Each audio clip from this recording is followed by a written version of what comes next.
So the study that we have made is about a thermal stress analysis of differential and ventilated disc brakes. So the purpose of this paper is about analyzing and comparing different disc brake rotors and their hard braking conditions by using a numerical analysis. During strain braking executions, the heat generated by friction cannot be entirely dissipated. Therefore, there is an overheating of the components that may cause low stability or braking head among other problems. So a solution could be by inserting internal air channels, which will improve the convection, and then the temperatures will be diminished. So different configuration of these internal air channels will produce a different response. Our working conditions are the same as Brembo used on the round disc, which is the Brembo fail test. This procedure is about developing 14 consecutive stopping executions from 160 km per hour to under arrest with the recovery respective intervals. The recovery time has been established intentionally brief in order to compromise the cooling effects of the ventilated discs. These configurations have been made also with the geometry of Brembo, but we have been also adapted all of them in order to permit reliable comparison among them. Here are the principal characteristics of them and dimensions. And there's a particular, because this is a ventilated disc, and the thickness of the full disc is only a third of the total thickness of the ventilated disc.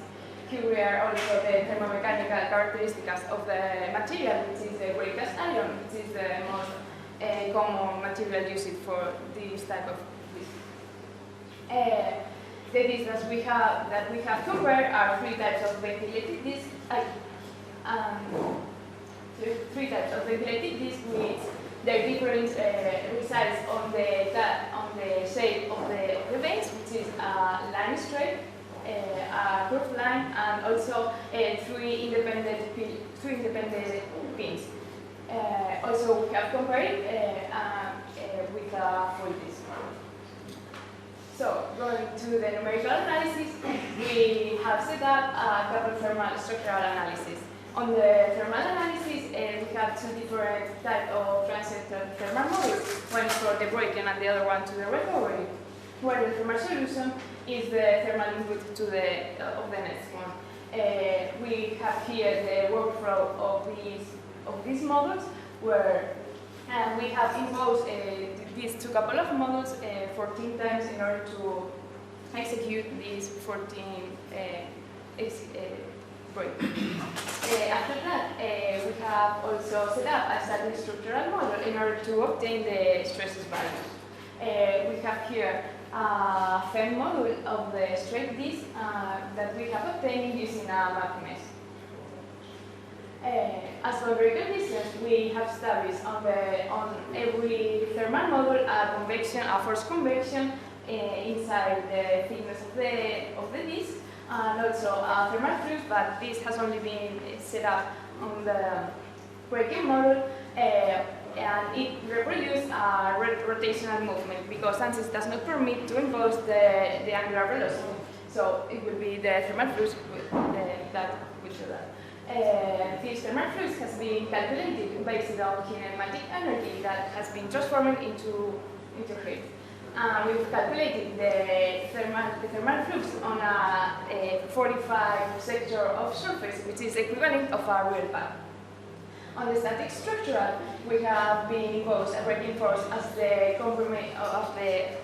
compressive force that the pads apply against the disc, and also a fixed support in order to limit the movement of the disc.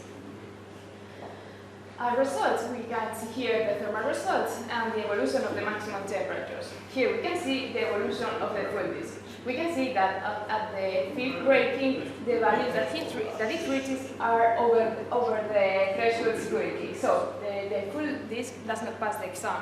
Meanwhile, all the ventilated disc rotors achieve achieve and develop the performance, and the values that they reach at the end of the last braking are this one.